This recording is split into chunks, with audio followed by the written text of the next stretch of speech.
April of 1483, the Confraternity of the Immaculate Conception commissioned Leonardo to paint the Virgin of the Rocks as part of an altarpiece for his chapel of San Francisco Grande in Milan.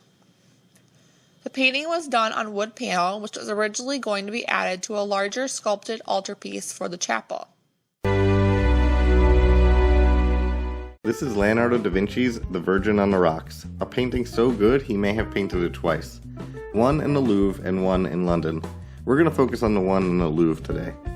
Leonardo's name, The Virgin on the Rocks, is set in front of a mythical rocky grotto and a receding river bend at an ambiguously hazy time of day. The scene doesn't have a biblical foundation, but scholars have had a couple debates on the subject. The most reasonable argument is of a possible encounter between Christ and St. John the Baptist as infants. As the popular 15th century tale goes, St. John the Baptist, while under the protection of the angel Uriel, met the Holy Family on their journey to Egypt. So what are the chief differences between the two paintings? It's very interesting. I mean, essentially they are the same composition. There are very subtle differences. For example, the angel's pointing hand that's in the first Paris version has been eliminated. Most people still believe that the sun revolved around the earth. The printing press had just been invented. Until then, every book was written by hand, one at a time. Leonardo was 40 years old when Columbus sailed to the New World, and about 50 when graphite in a wooden holder, the forerunner of the modern pencil, was first used for writing and drawing.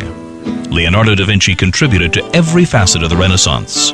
His innovations in the fields of flight, water, music, industry, civil engineering, and warfare testify to the incredible range of creativity that made him a model of a Renaissance man.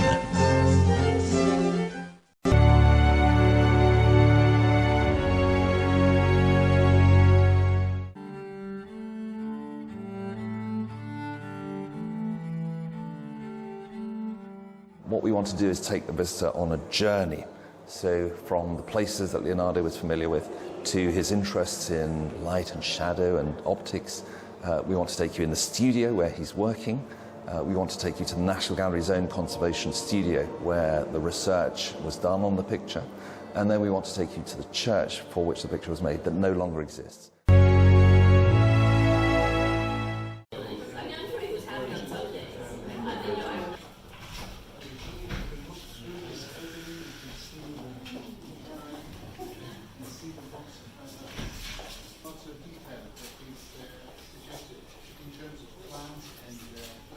And if you follow somebody with the iPad, you can still see what they're seeing. So